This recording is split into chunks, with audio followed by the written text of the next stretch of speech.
Cool. So first and foremost, like I said, man, I appreciate the opportunity of y'all having me on tonight, man. It's major for me. And shout out to y'all for reaching that $100,000 goal. Thank you. $100,000, $100,000 followers. Oh yeah. Appreciate that. But yeah, man, let me just get into it. So without further ado, my name is Jamel Phillips. I'm the owner of Building Block Credit. I'm a board certified credit consultant and entrepreneur from Queens, New York. So my introduction to credit came about when I tried to apply for my first credit card at 19. Didn't realize that my credit score was messed up. I had no idea what credit was. Nobody explained it to me. Kind of like a lot of people in today's society, especially of the Black community, we don't have too much knowledge on credit. So that was my rude awakening, but I'm glad I got to experience that because now I'm here and I'm able to teach people. So my credit score at one point was 540. So I had late payments, I had medical collections, and I had a thin profile. So in about 4 months of like going back and forth with the bureaus, the collection agencies, the insurance companies, I got rid of 20K in debt and my score increased by almost like 200 points, so like 197 points. So it went from 540 to like 737 or something like that. Right. So today I teach and I assist people how to repair their credit, how to structure their credit, and how to make money with their credit. So first slide I want to bring to your attention is you are your first business. So a lot of people probably don't understand what I mean by that, but you are your first business. How you operate your personal expenses is most likely how you'll operate once you have a business of any sort. So if you're bad and terrible with money management, you don't track your expenses, you don't budget, you don't plan, and you don't see where your money is going. They have this saying that I personally love: pay yourself first. If you don't pay yourself first, 9 times out of 10, you won't reach the next step or the next height. So you are your first business, guaranteed. Right. So we're gonna touch on what's the topic of credit. So basically, what is credit? So before we jump into anything personal or business-wise, let's discuss what is credit. So the surface level of credit is buy now, pay later with interest. Depending on if you're paying the full amount on what you use, you won't have to pay interest. But if you're just paying the minimum or a little over the minimum, you'll most likely have to pay interest. So the reason why I say it's a surface level is because credit is bigger than and deeper than what you think it is. Credit is really life, right? So as a natural person, you're a natural person. So you're not a citizen, you're a natural person, you're an individual. So credit is life. So you're basically everything that revolves around you is credit. So according to Congress, the real definition of credit is any card, any plate, any coupon book, anything that results around your social security. They said any card. They didn't say Bank of America. They didn't say Chase. They said any card. So any card basically means your social security card. So your social security card is your credit card. Anytime you go to apply for a car, a house, whether you're going into school or a job, they ask you for your social. So your social is your credit card. So the reason I bring this up is because a couple slides from now, I'm going to present to you like how you should apply for a credit card. And the reason being like the certain information you should put into the application in order to get high limit credit cards. But we're going to touch on that when we get to it. So the reason why majority of people don't understand or don't like credit is because the concept of borrowing, like I said, people in our communities of the Black community, they don't really know too much because they feel like it's a huge risk. But if you really understand credit and you play it the way you're supposed to, it can be so beneficial for you. Like there's cash back, there's trade loans, you can make money off of it. Like it's so amazing how many opportunities come out of that. But if you don't understand it, you'll most likely be like, no, I don't want this, right? I don't want to pay for something that, so you'll work so much harder to get to there because you have to save up or you'll probably have to borrow.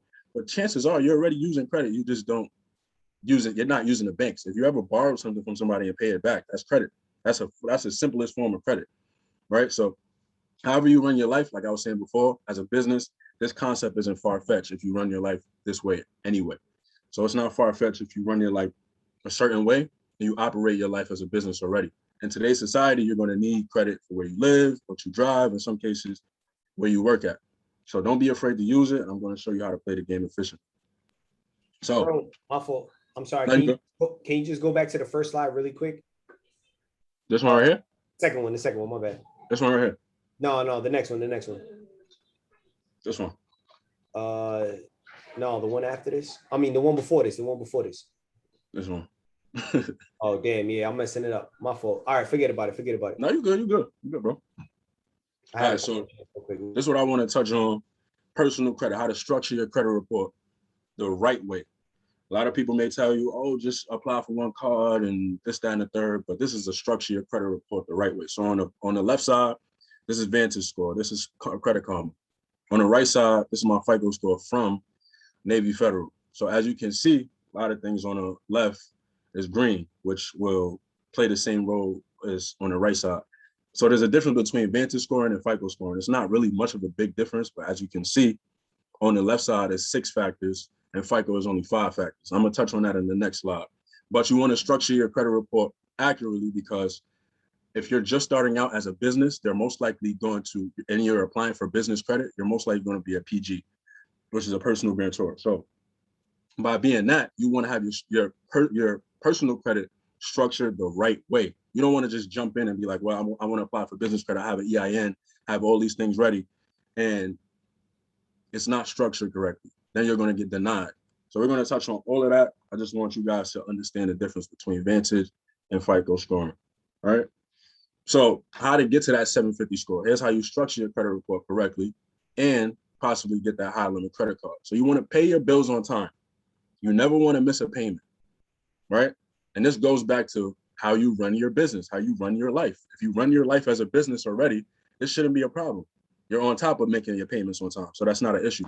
You pay your bills on time. You never miss a payment. That equates for 35% of your score off rip.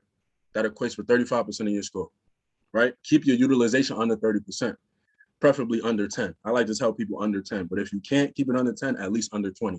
Reason being is because when you go to apply for other cards or loans from lenders for creditors, it gives you the leverage, one, and two, they like to see that this person is able to manage credit at the highest level.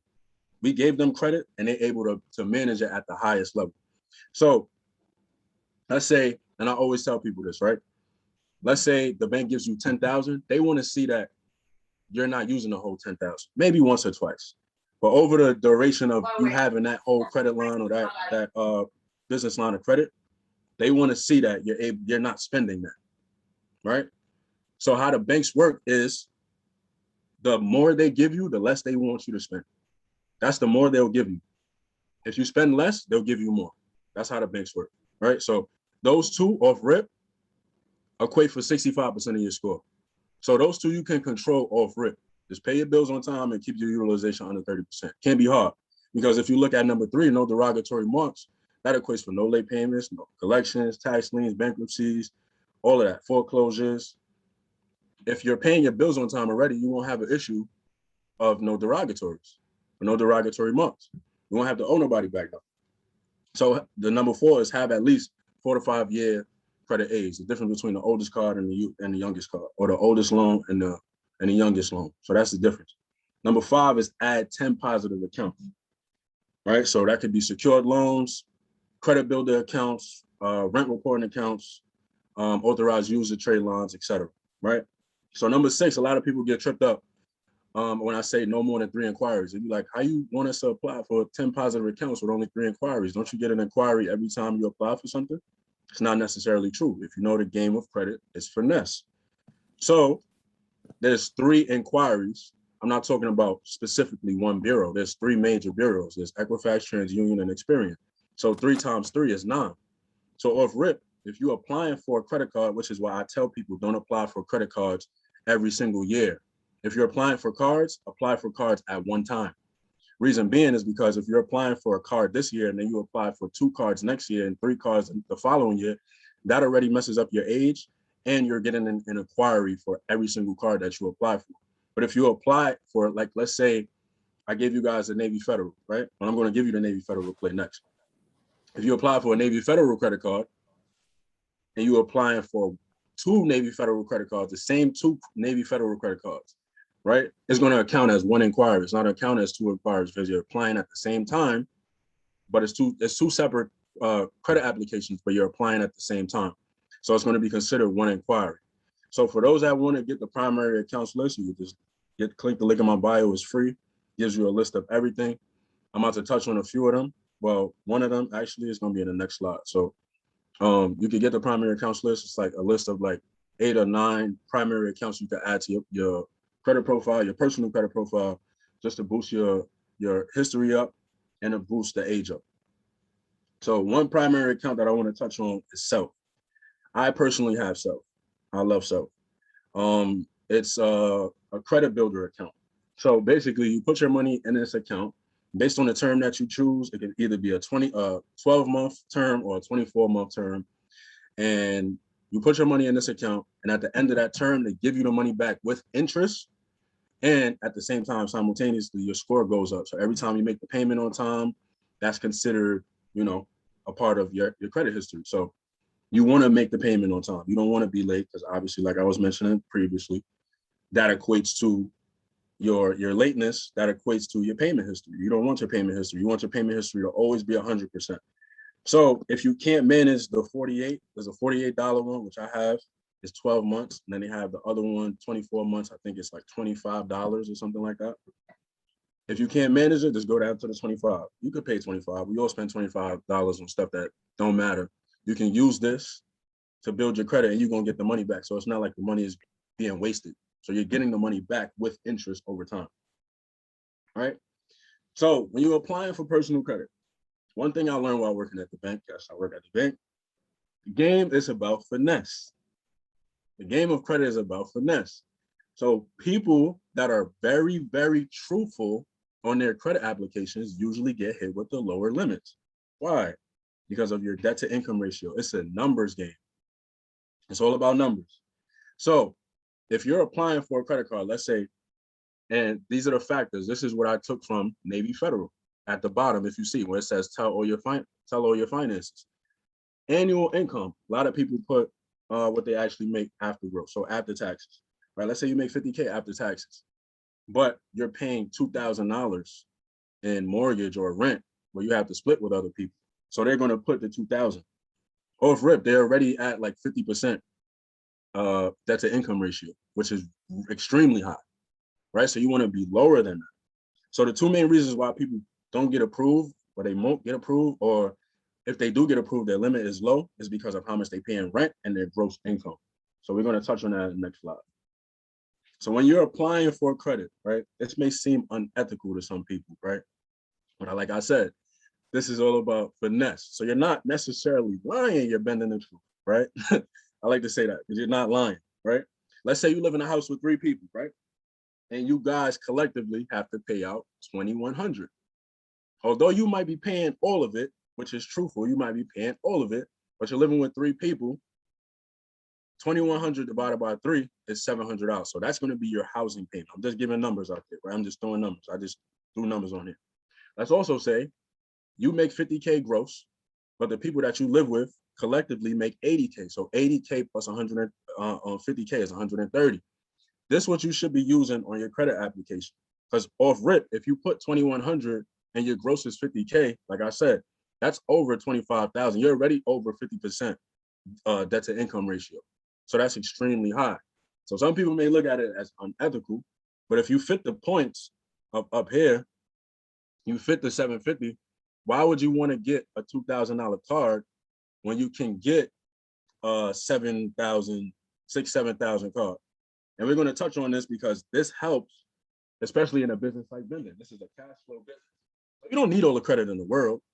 You don't need a $10,000 card. You just need enough to pay for the expenses to start up in this business of vending, right? So banks don't do background checks. And this is why I say it's not unethical. It's a game of finesse. Banks don't do background checks unless you request a credit line increase so frequently. You ever notice the people that get a credit card and the limit is super low, and somebody tell them like you should apply or you should call them up and get a credit line increase? Be like, you know what, I should do that. And you call them up so frequently all the time, every 3 months, and they might increase it, but they probably increase it for like $200.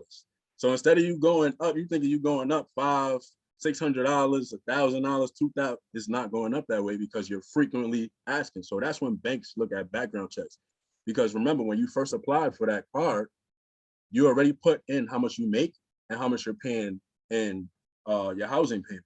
So they're going to want to follow up like, all right, this person makes 100K now. Like, how all of a sudden they make 100K in 6 months? Like, that don't make no sense. But if you already put that in the credit application to begin with, it's not going to look suspicious because now you're playing the game. Like I said, credit is life. So the bank is going to give you what you apply for. If you apply low, they're going to give you low. If you apply high, they're going to give you high limits.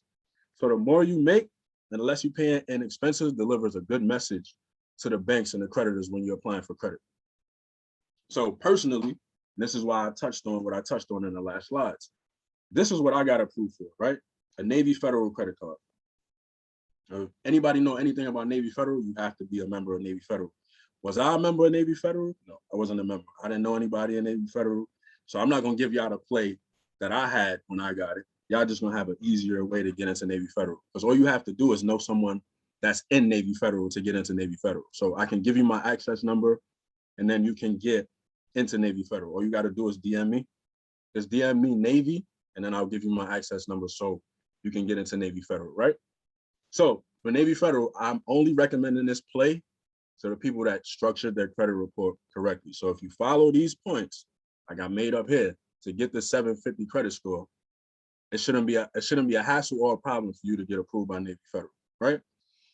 So you get the access number, you DM me for the access number. Once you do that, then you will build a relationship with Navy Federal. You don't just want to automatically apply for a credit card with Navy Federal.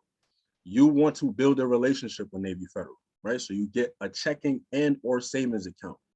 Put a minimum of $200 in either the checking or savings. They're going to have you apply for both, but you don't need both. You just need a checking and or savings, right? Then you wait about 30 days, 31 days, and you apply for the credit card, right? You apply for the credit card. You see my limit. It's a $7,800, right? You see it. So I'm giving y'all the play right here. This is more than enough for you guys to get started in vending because you're not going to be even close to that. You're going to use like, I want to say 20% of your utilization, depending on how much you're starting up with, right? You're not even going to be close to that. So if you get approved for a 7.5 card and you're only using $2,000, you do the math. It's not really, you're not even touching 30% utilization, right? So you wait about a month and you apply for the credit card. The best time to apply is around midnight, from midnight to like 4 a.m. It's like the best time to apply. I don't know why, but that's the best time.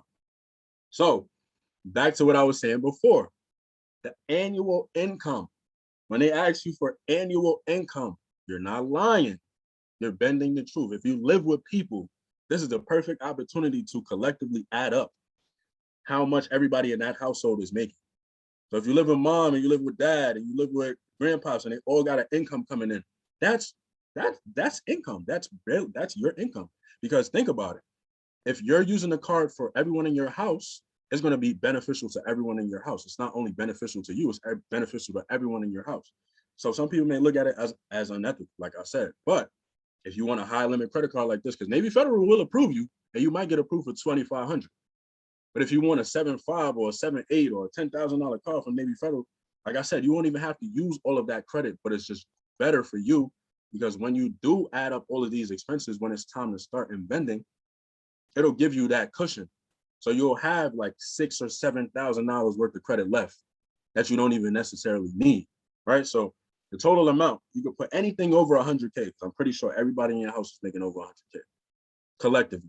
So if you're making 50K, all you got to do is add up another 50K. Probably moms is making 50K. Pops and moms is making 100K together. So you could put 150K because collectively you guys will make 150K. Housing, if you're not paying rent or you're paying mortgage, in your housing, you're splitting up between 4 to 5 people.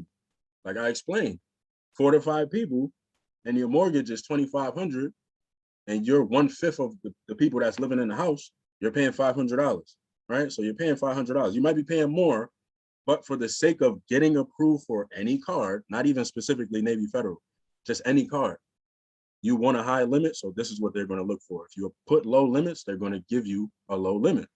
So Navy Federal pulls from TransUnion. Back to what I was saying before, if you apply for 2 cards, it's going to be considered 1 to 2 inquiries. So you apply for 2 to 3 cards, it's going to be considered 1 to 2 inquiries, depending on what cards you apply for. So if you apply for 2 of these cards, The same card, the same exact card, maybe a different color, is going to be one inquiry because you're applying at the same time. So it's credit bulking. You're not applying for one card, you're applying for 2 cards or 3 cards at the same time, right? So how much do you need to get started in vending? I took this straight off of bro's page, right? How much do you need to get started in vending, right? You don't need much. They telling you, all you need is 1,200. So do the math. If I'm getting approved for a 7, 8 card and all I need is 12, I'm way under the utilization. But imagine if I get approved for a 2.5 and I need 1,200.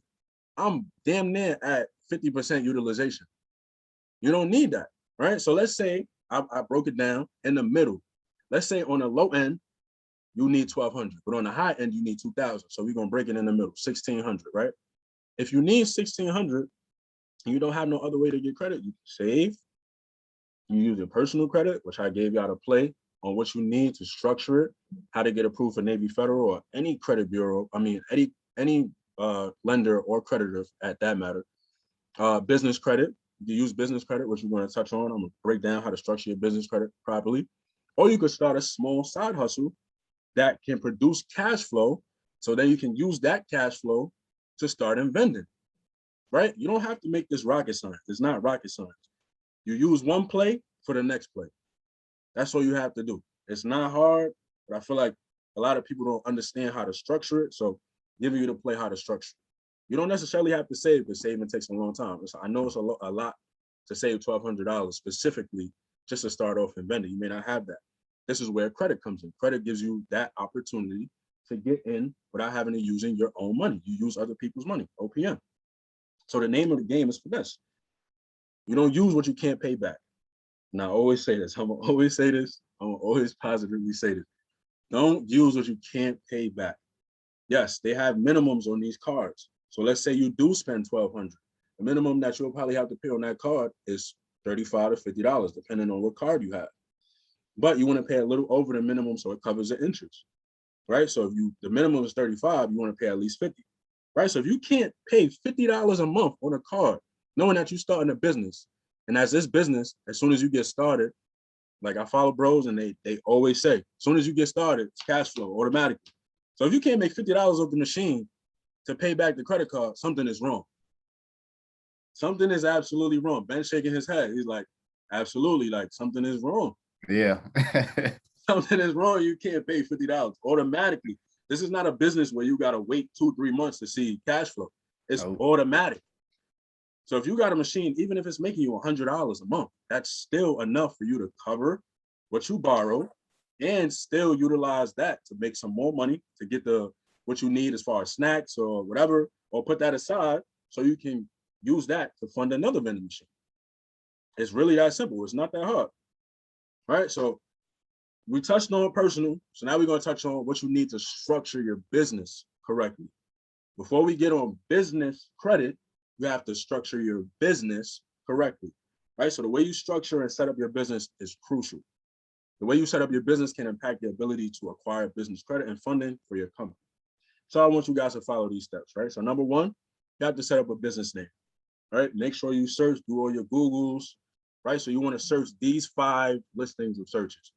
DMB, Dun & Bradstreet name search, the national name search, the trade line name search.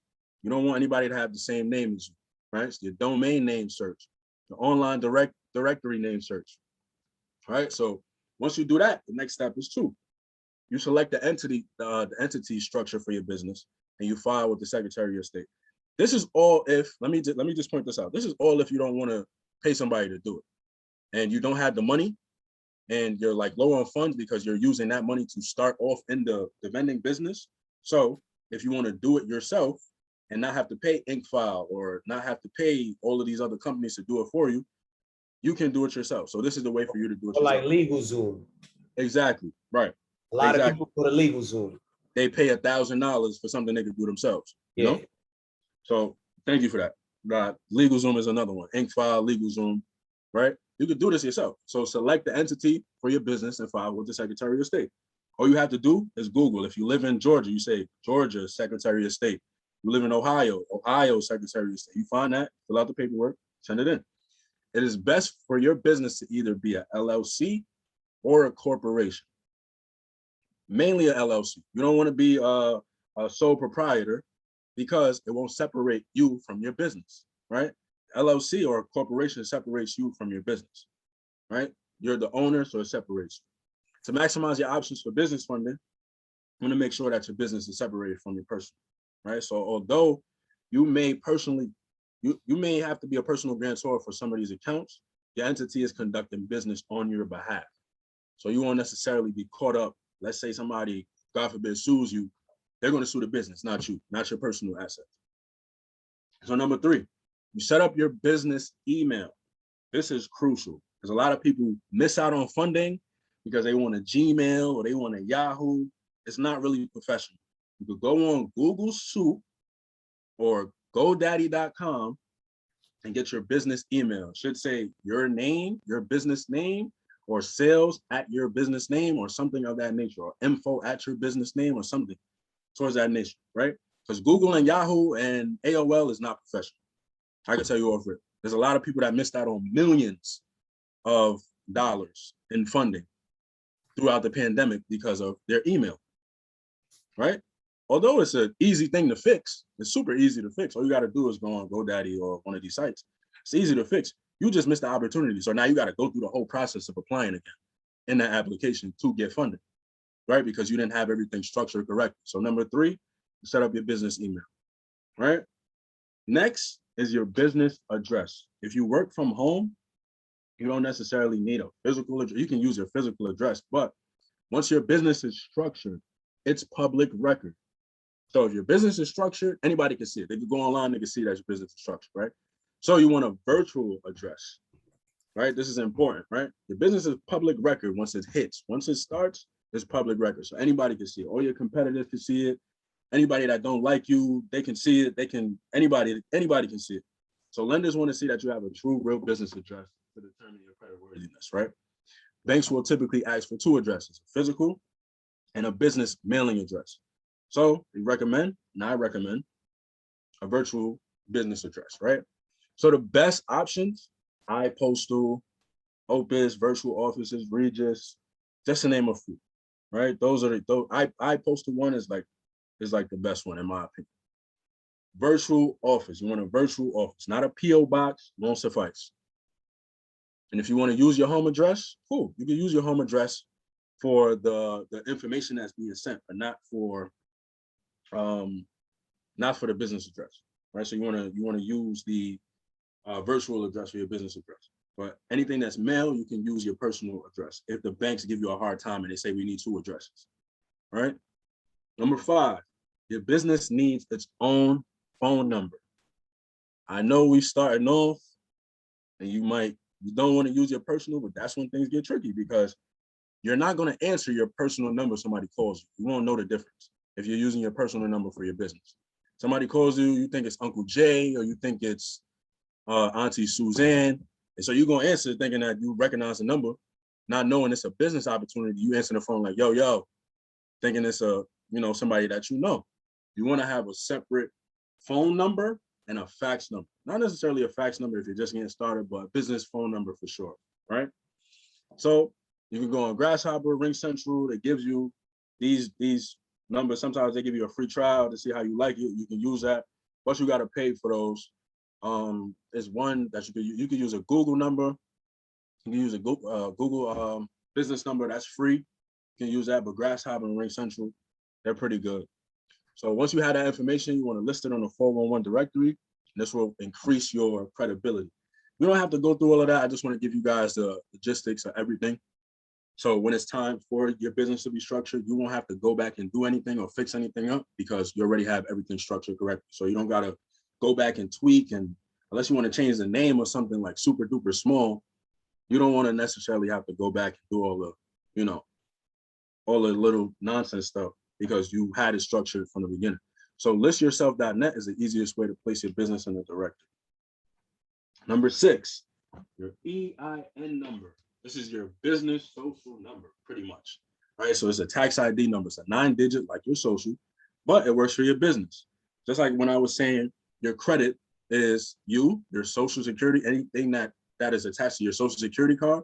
This separates you your personal natural self from your business, because now you're separate. So when you go to apply for a business checking account or a business credit card, you're using your EIN number. You're not using your social. You won't have to PG it. So your EIN will be used for open and establishing business checking accounts when you're applying and completing a number of business related transactions. Jamel, real quick. Yep. Just I want to tell the members, a lot of people actually sell a service to obtain an EIN. This is free. You can do this by it's yourself. free. It's free. So yep. Don't fall into that you have to pay to obtain an EIN. A lot of people, they have services where they obtain an EIN for you and they charge you. And you know, that's cool and all, whatever, let them get their money. But just so our members know, this is free. Right. You can, it's easy to do as well. It's very easy. Thank you for that, and I appreciate that. I even wrote that in there, but no. Yeah, no, I saw that you wrote it in there, but sometimes people need that to be reiterated, you know? No, you're right. You're definitely right. Definitely. It's a free number. It's free. You don't have to pay nobody, and this is why legals will be charging.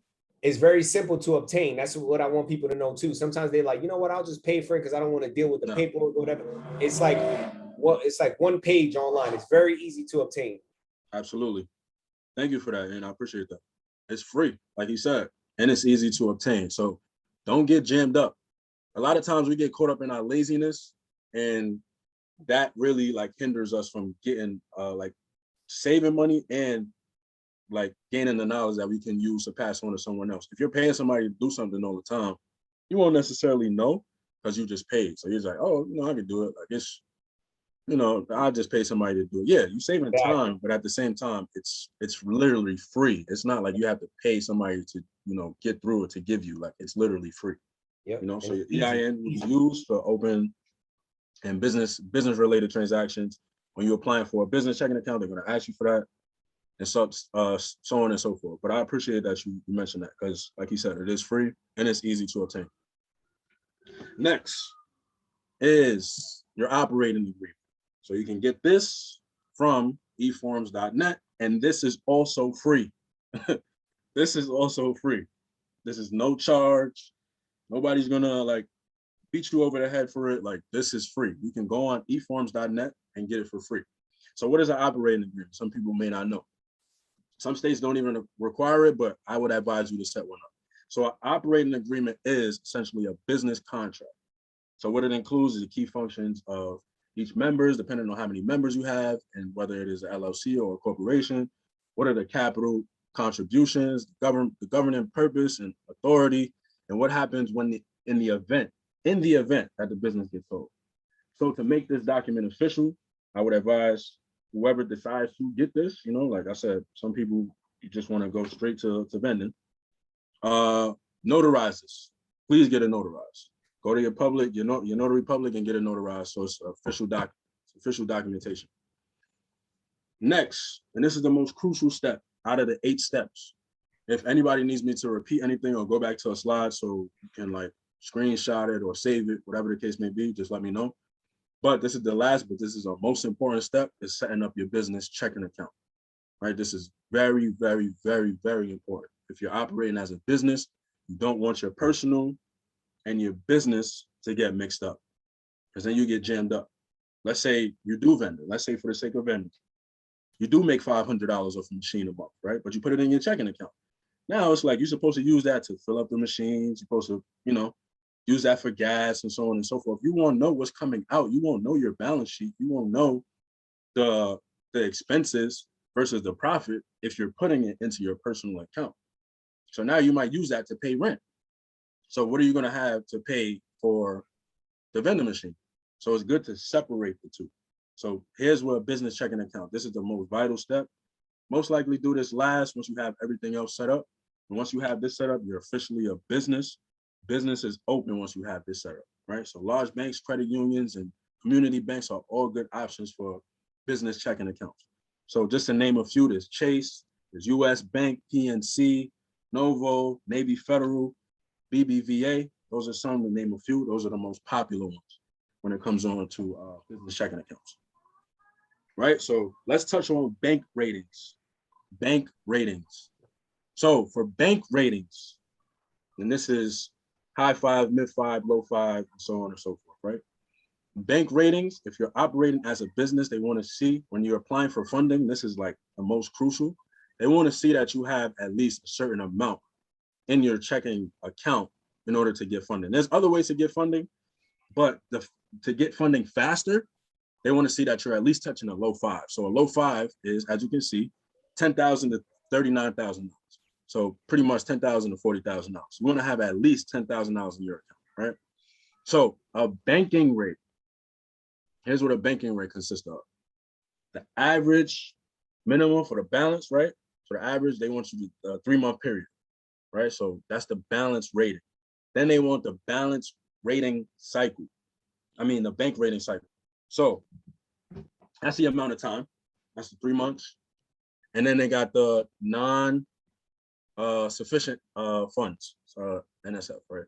Non-sufficient funds. That's how you manage the amount that's in your account. So they want to see that you have that 10,000 to 40,000 in that account, right? They don't want no checks to be overdrawn. They don't want no, bounce checks, no overdraft fees, none of that.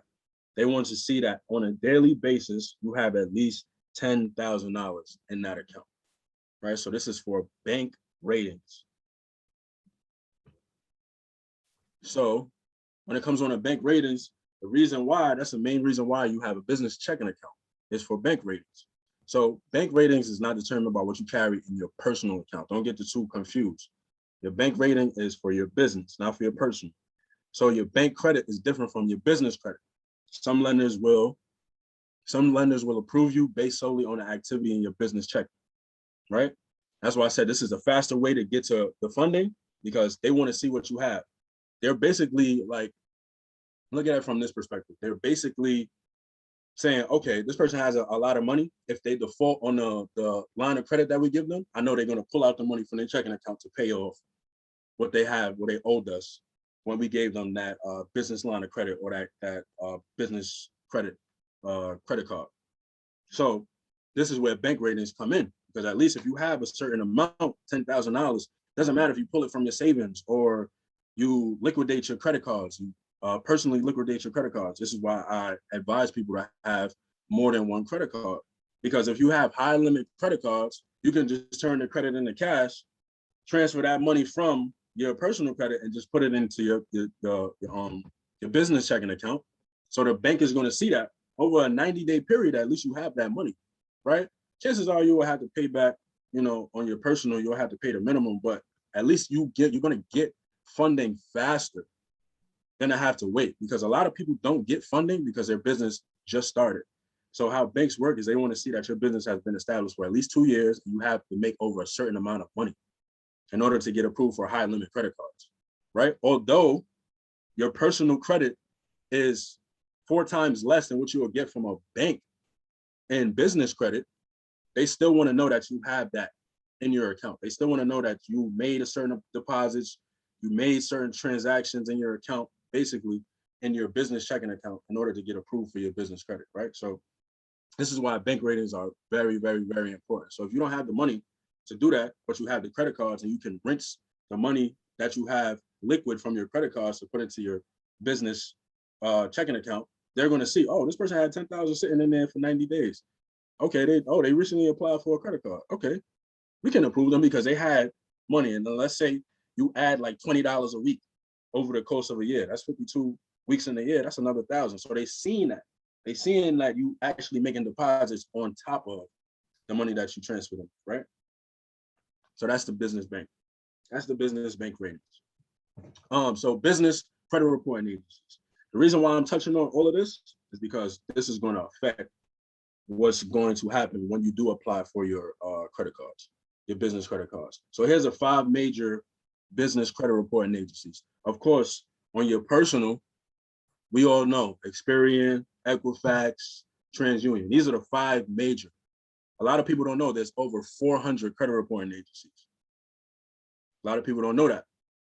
Pretty sure a lot of y'all never heard of LexisNexis, SageStream, CoreLogic, Innovis, ARS. That's all personal. So let's say you go to dispute something on your credit report, right? And it comes back verified. Equifax, TransUnion, and Experian, they didn't verify anything. They went through the secondary credit reporting bureaus to get your information.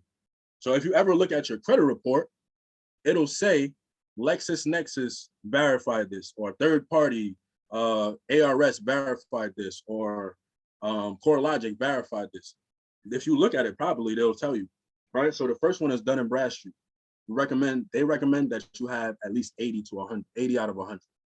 Experian Business, they recommend you at least have a 90 out of 100. Equifax Small Business, right? Those are the top three. They recommend that you have a 460 out of a 580. FICO Small Business, Small Business Service, Small Business something. FICO SBSS, they recommend you have a 150 out of 300. And CreditSafe, they don't really recommend you have a score, but these are the companies that they associated with. So Levi's, Dell, BMW, etc. Right? So here's how to build your business credit quick, right? Like I said in the third slide, you are your first business. Operate as a business because you are your first business. So if you operate as your business already in your personal life, building your business credit quickly shouldn't be a hassle, shouldn't be a problem, right? Because you can obtain a secure credit card. If you obtain a secure credit card on your personal, it's the same thing. It's the same thing. You put down a certain amount of money, you establish with the bank, you establish a good rapport with the bank, you put down a certain amount of money, you open a business credit, secure credit card. The reason why this is not ideal is because the whole point of this class is to teach you guys how to get funded without your own money, right? But this is a fast way for you to build business credit. So when it comes time, and let's say over the course of 6 months, you building your business credit with your secure credit card, your business secure credit card, the bank is going to see, okay, this person is very responsible with their business secure credit card. You got the checking account, now you got the secure credit card. So you're already building a rapport with the bank. They already want you to apply for unsecured and traditional credit cards. So when it comes on to that, they won't have a problem, as opposed to a person that doesn't have a relationship with a TD or a Wells Fargo or a Chase. They already see that you already established with them a business checking account. You probably got a personal checking account with them, and you apply for a secure business credit card. You all in. So when it comes time for you to get an unsecured credit card, it's not going to be a hassle. It's not going to be a problem, right? So that's just that. And you obtain an unsecured credit card. Like I was saying, you need at least a 680 for both of these, right? At least a 680 for your FICO, so your business FICO. So this goes back to the reporting agencies. You need at least a 680. They preferably 700 on your major credit bureaus. You can leverage that, and then you can get the unsecured business credit card. So on the left, the left column is what's going to be on your consumer credit report, and on the right side is going to be on what's your business credit report, right? So if you notice, what reports to what institutions or what creditors report to both. You don't want the ones that report to both, because let's say you get jammed up in something and you use too much of your credit or your business credit. Now it's going to report to your personal, right? So Capital One is one of them, right? Discover, all the major institutions, all the major creditors, they're reporting to both. You want a one like BBVA, right? Or you want a one like Wells Fargo, or one like Citi. So these are the ones that you should look into when you are applying for an unsecured credit card. Not a secure credit card, an unsecured credit card. Look for the ones that's not going to report on your personal, because that's going to give you the leverage. And when you apply for the business credit card of any sort, now it's like free game, because you know you can run it up and it's not going to report to your business, to your personal credit report. So here's a business line of credit. Somebody had something to say?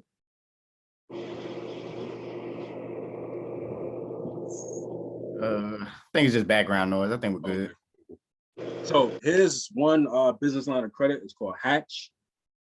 Hatch. You can look it up. You can Google it. It's a business line of credit. They don't do no credit checks. No credit checks whatsoever. Right? So it's called Hatch.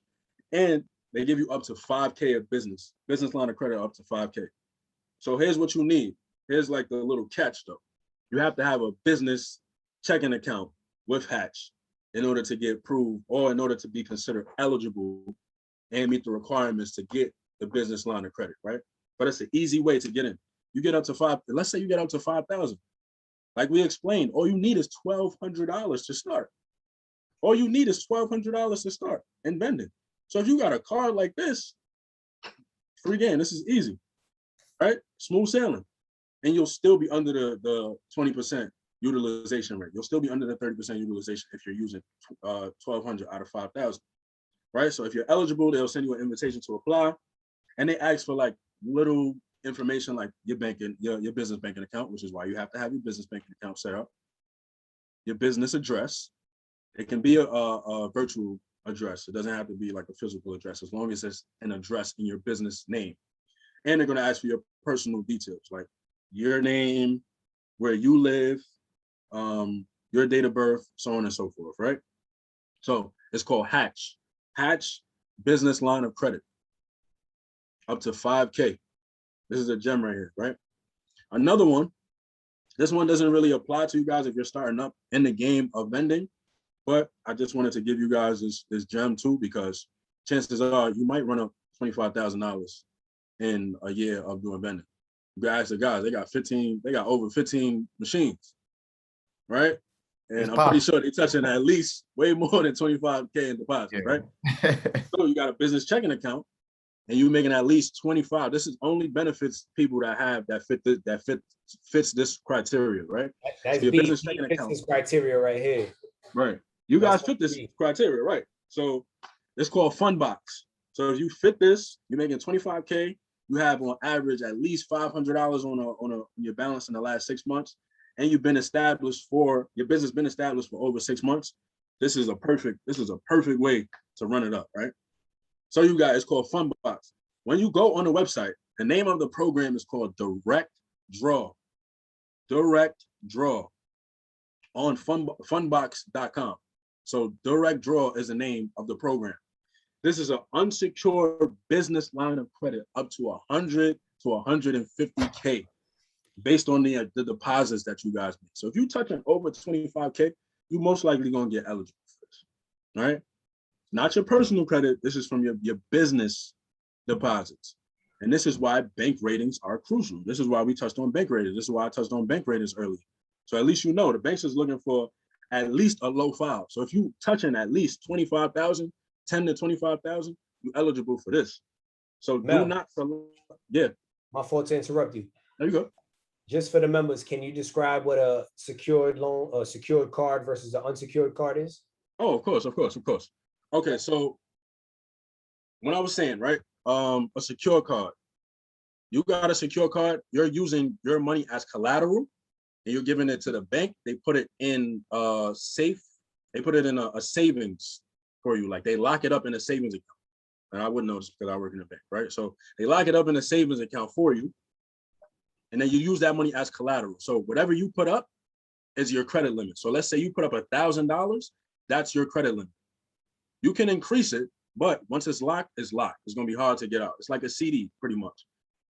Once you have that locked, and let's say, God forbid you do default, they'll use that money that you have in as collateral to pay off whatever it is that you owe. So let's say you have your business phone line or your landline on your business unsecured credit card, right?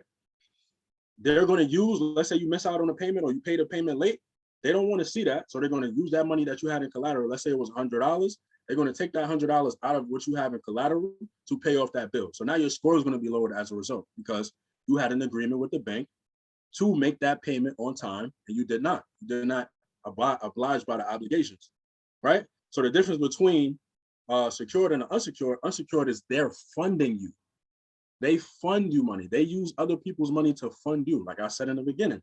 They give you the money. What are you saying? They give you the money.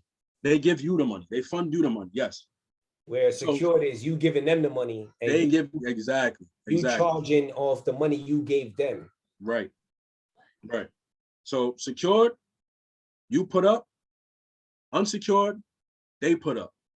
That's pretty much in layman's terms, right? So you put up for secured and unsecured, they put up. So they fund you. So based on the criteria that I was going over with you guys in personal what you should, the data points that you should hit on your personal, it wouldn't be a problem for them to fund you more money or other people's money. It wouldn't be a problem for them to give you that because you fit the criteria, right? Once you fit the criteria, it wouldn't be easy. It wouldn't be a hassle to give you that. But if you're only putting up $1,000, let's say you saved up $1,000, and I don't know how long it takes the average person to save. Let's say it takes the average person 3 months to save up $1,000. Now you saving up $1,000 and you using that $1,000 to get a secured credit card. That's going to hinder you. Let's say like you're not like up to date on paying your bills on time, and you have and the reason why people get unsecured credit cards is because they can't get approved for traditional credit cards. So they go to secure route. So that's already a red flag to the banks because it's like this person doesn't even know how to operate their personal credit correctly in order to get approved for a traditional credit card, which is an unsecured credit card. So they already label you. You're supposed to be up here. They already label you down here because you got to use your own money in order for them to give you credit. That doesn't even make sense when I put it into a sentence. You have to put your own money up for them to give you credit. Yeah. When they should be giving you the credit. They should be funding you the credit. So you have to use your own money that you saved up for 3 months or however long it took you to save up that $1,000 to put down as collateral to give to the bank so they can lock it up for you. Then after a certain while, they give you the money back and then they increase your limit. How long do you want to wait? You don't want to wait a year in order to get that money back. But you could just follow these data points and then they can give you $5,000 off the rip. They can give you $7,500 off the rip, $10,000 off the rip. It shouldn't be a hassle, right? So back to this. Business line of credit, fund box, direct draw. Do not select invoice financing option. Only select direct draw. This is up to 100 to 150. This is $150,000 play if you fit the criteria, right? Like I said, for the people that are starting up, this won't necessarily apply to you, but you can always go back to fundbox.com and look this up once you hit that data point. This would be a data point for you guys. $25,000 in your business checking account.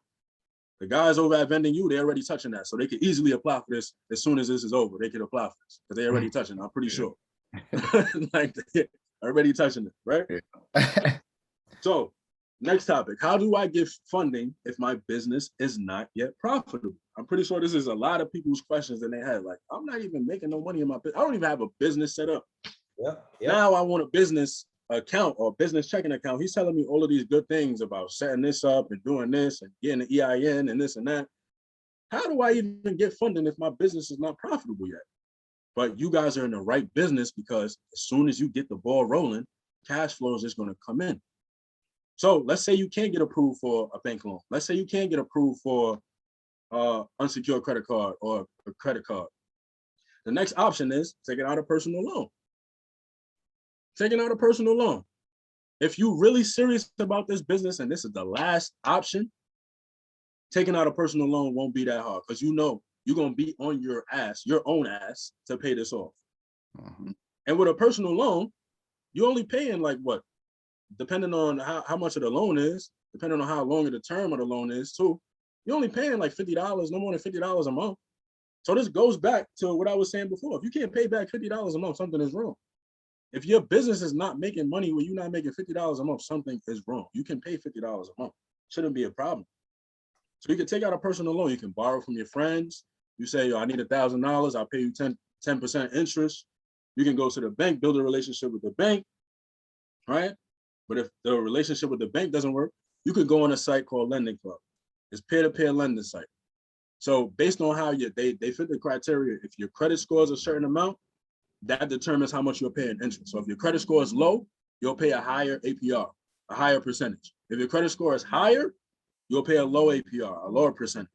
So Lending Club is like a great site if you need money right this second and you don't have it, you got people around that's stingy with the money or the bank is not giving you that up front. You got 3 options. You can borrow from people. And I always say, if you got friends and they're around you and they're not helping you to reach the next level of goals of trying to get your business started, if you're really serious, they're not really your friends. They're not really your friends. Because if I ask you for $500, I'm willing to pay you back with interest and you can't give it to me, although I see you flashing it on the gram and I see you flashing it on Facebook, something is wrong.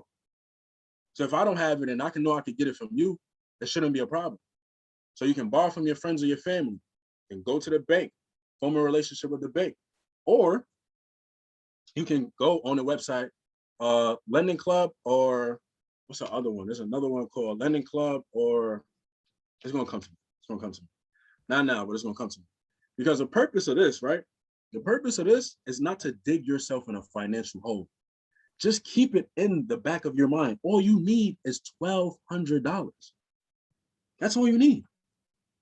The guys gave you the play. All you need is $1,200. You can find a machine for $800. You're gonna need $50 for coins, $200 for snacks. Come on now, like $1,200 is all you need to get started, right? If you really, really, really serious, on the low end, $1,200. In the middle, $1,600. So let's say 16. Let's say you need $1,600. If you can't get $1,600 from your friends, from the bank or lending club, something is wrong. Yep. Something is absolutely wrong. You don't want to dig yourself in a hole.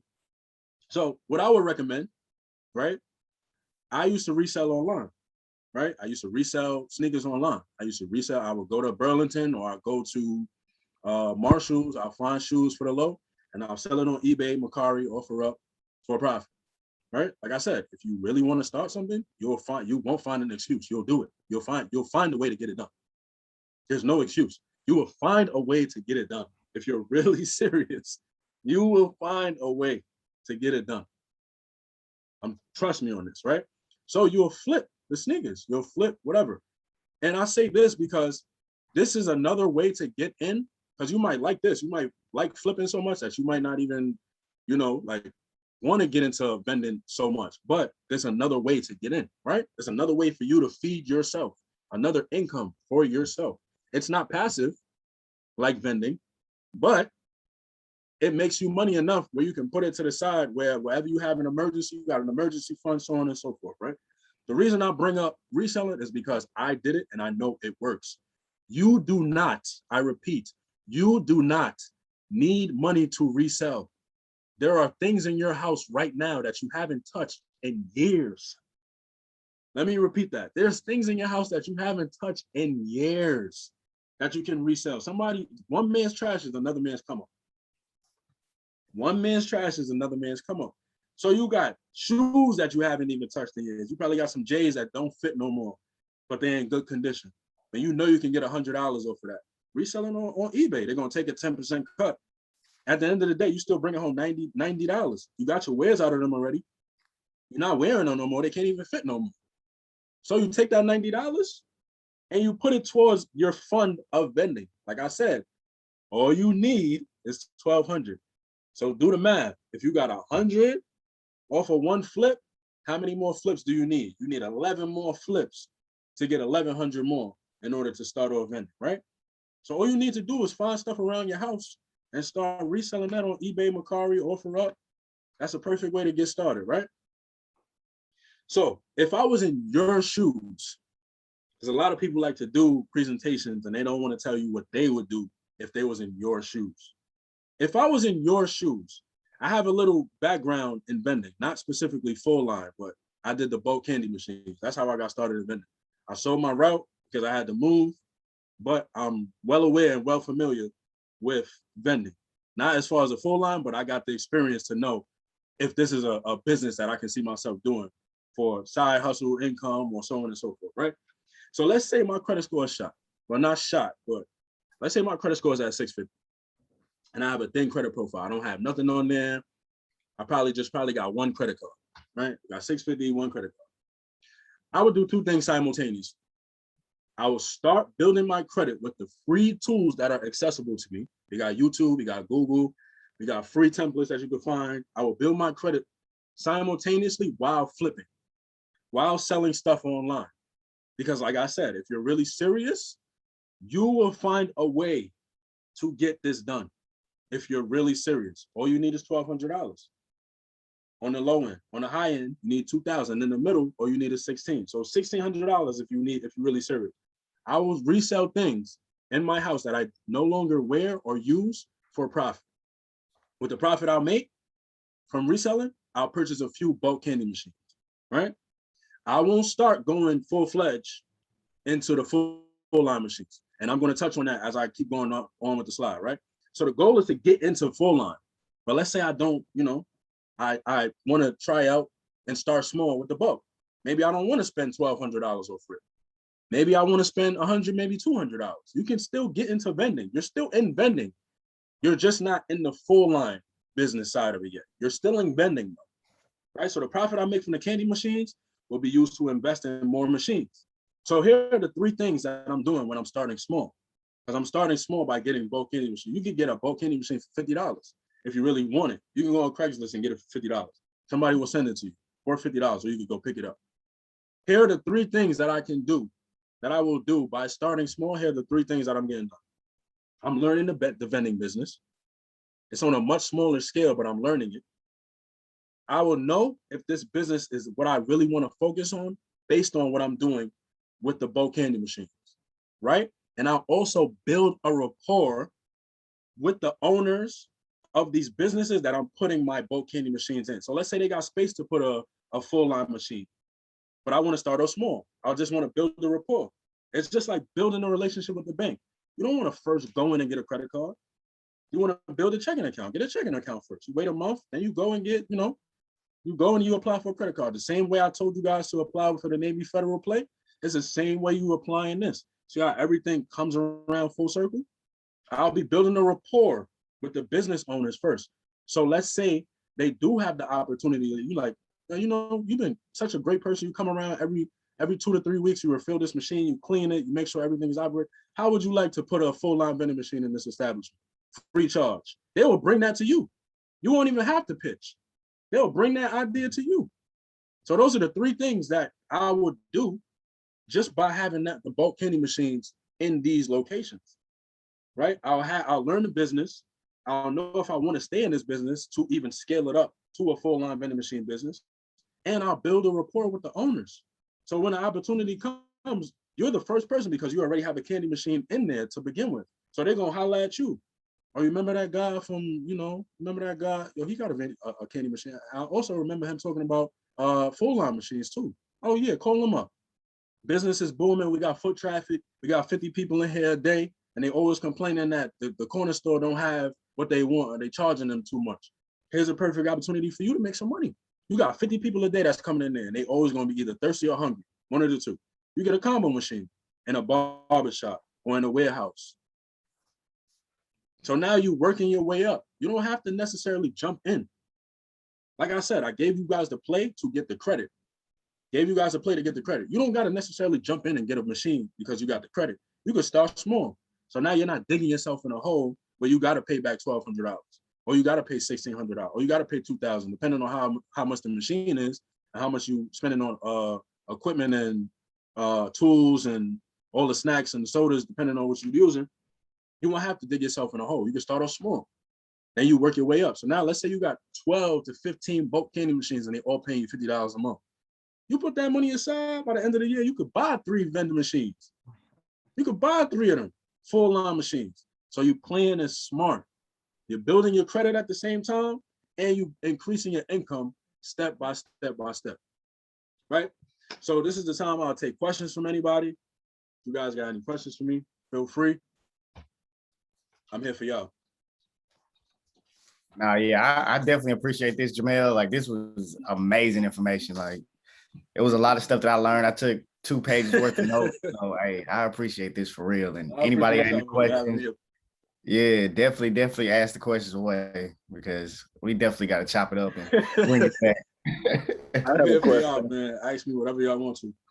I have a question. Yeah, I got a question real quick. Sure.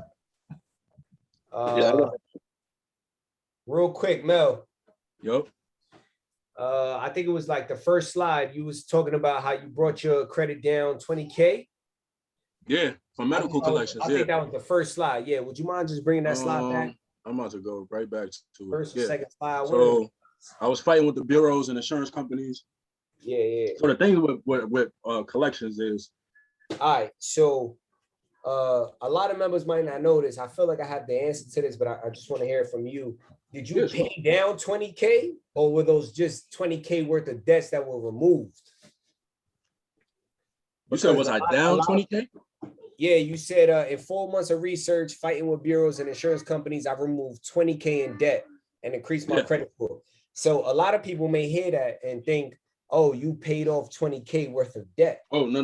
So my question to you is, did you pay down 20K or did you get 20K removed? Like, Yeah. You get what I'm saying? I get what you mean. I just want you to elaborate that for the member. I didn't pay a cent. I didn't pay a cent. Like I said, I was deep in research of credit repair because my thing is, and this is how I operate when I do credit repair, which is why I created Building Block Credit, because I wasn't liking the prices of what people was charging $1,000, $2,000 to repair somebody's credit when they could do it themselves, which is why I give people the option. When you take a consultation call with me, I give you the option. You don't have to necessarily go through with my services. I'll give you the tools for you to do it yourself for $100. If that's not a bargain, something, I don't know what to tell you, right? So I got everything removed. I got removed 20K. I didn't pay a cent. So I had medical collections. If you know anything about medical collections, and if you know anything about law and Congress, as far as credit goes, consumer credit reporting laws, anything that's medical is not allowed to be on your credit report at all. Anything that revolves any form of you getting hospitalized or you getting charged for a bill that you didn't have no reason to pay, right? Anything that's in collections, you don't have to pay. And I always say this too. You don't have to pay anything in collections. I wouldn't advise people to put stuff in collection, not pay your bills and stuff like that. I wouldn't advise people to do that. But once it's in collections, you don't have to pay it. The reason why is because once it's in collections, the bank or the institution or the creditor sold your debt to credit. They sold your debt to a debt collection agency. So the debt collection agency buys your debt for pennies on a dollar. So let's say I owed Aetna. Let's say I owed Aetna or $11.99. Those are insurance companies. Let's say I owed them $1,200 each. So that's $2,400.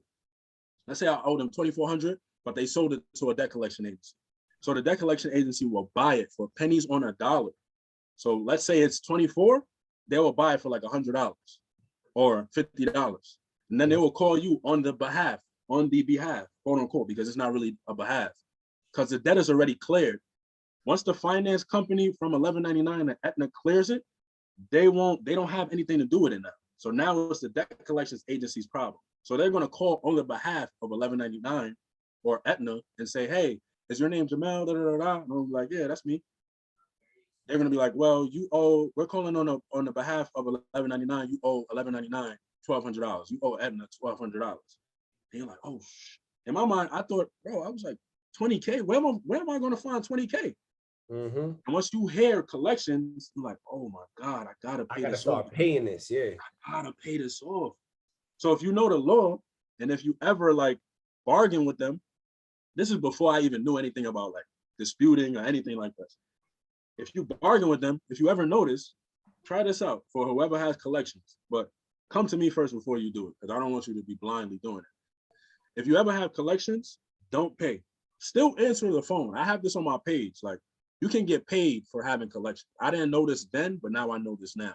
You can get paid for having a collection on your report because it's a violation of your consumer rights. You're not supposed to have information on my report without my consent. I didn't validate this. I didn't verify this. So how did you get my information first and foremost? When they ever call you and they say, this is an attempt to collect the debt, that's a $1,000 violation. So you have it. And they will say, this is being recorded. If you ever notice, they'll say, this is being recorded. I'm glad this is being recorded because now you owe me $1,000. You're insinuating that you're a debt collection agency. And once you're a debt collection agency, that's a $1,000 violation. So now I'm going to use 15 USC 1692G or 15 USC 1692E. Whatever the law concites for me to use, I'm going to use in my behalf because now you're going to take this off of my report and you're going to pay me. One more I ain't noticed back then. My fault. I ain't noticed back then, but now it's like, yeah, like I could have got 20K. I could have got 20K. But yeah, man, I didn't pay nothing out of pocket.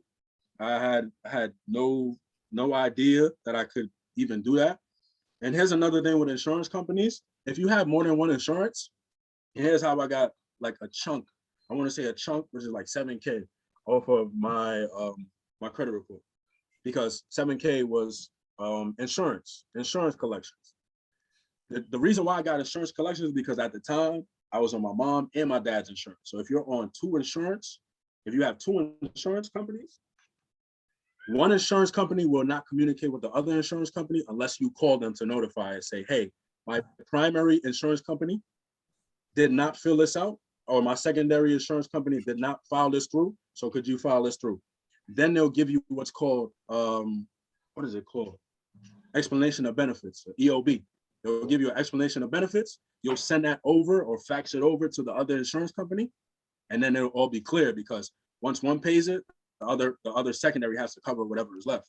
So there was a discrepancy of not having both insurance companies, like they didn't have no communication whatsoever.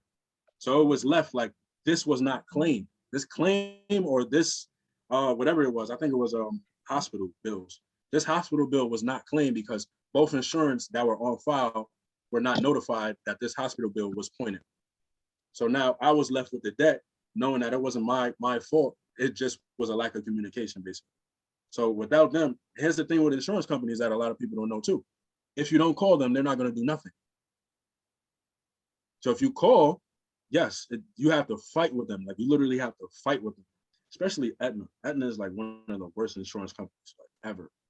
So if you don't fight, you'll just be in the dark and you feel like you have to pay collections. Do not, for everybody that is in this class right now, don't ever pay collections, ever in your life. If you need the laws from me, I will give you the laws so you can get paid from these companies because they're gypping you right now. You shouldn't have to pay collections for anything. Like I said, in the beginning of this whole presentation, credit is life. So how are you telling me I owe something when it's my credit being extended to get the credit? I'm using my social security card to get the credit for you to extend to me. So how are you saying I owe? How does this collection company say that I owe? You owe me. But that's a whole nother topic. I don't want to go on a tangent, but that's what I want to talk about. Last question I got for you. Yes. When you say 10 positive accounts, you don't mean 10 credit cards, right? You mean, because when you say 10 positive accounts, people may think, oh, I need 10 credit cards. Right. So just elaborate on that and just let them know what that means. I got you right now. So 10 positive accounts. This is this makes up, I want to say 10% of your score, right? Still 10%. So there's a chant that I do, and I didn't go over it, but it pretty much covers pretty much everything in here. So it's 35, 30, 15, 10, 10. So 35% is your payment history. 30% is your utilization. 15% is what is 15%? 15% is your age, your mix, right? And the other 10% is inquiries and your, where's the last one? I'm blanking out on it. But once it comes to me, I'm gonna give it back to you. So you want to hit these points. In your credit mix, you don't have to have 10 credit cards, because like I was saying previously, every credit card that you apply for is going to be an inquiry. And number 6 is you don't want to have more than 3 inquiries. So how do you do that? There's credit builder accounts. One that I gave you guys here is Self. Self is a primary account. It's a primary credit builder account. Another one is called Credit Strong. If you use Credit Strong, that's another one. There's another one that got discontinued, but it was pretty good. It's called My Jewelers Club. There's another one called Kickoff. Kickoff is amazing. I'll use Kickoff right now. I have Kickoff and I have Self, and I have Credit Strong. So those are 3 accounts. Self doesn't report. Self reports, but it doesn't do a credit check. So you're fine with that. Kickoff, it reports, but it reports on TransUnion. So like I said, you just got to learn how to finesse it. So you can have 3 credit cards from a Navy Federal, right? You can have 3 credit cards from Navy Federal. You apply at the same time. You do not apply at the course of a year. You apply at the same time, because it's going to be either considered 1 to 2 inquiries, being that you're applying for the same cards at the same time. Now, let's say you apply and you use these data points that I'm giving y'all, these unethical data points. I don't want to say unethical data points, right? You use these unethical data points. Anything that they asking you for income, put 100K. So imagine you're doing 3 applications for Navy Federal for the same card at one time. You do 100,000, 100,000, 100,000. 500, 500, 500 for your house. Now you're looking at anywhere between $15,000 to $30,000 in credit.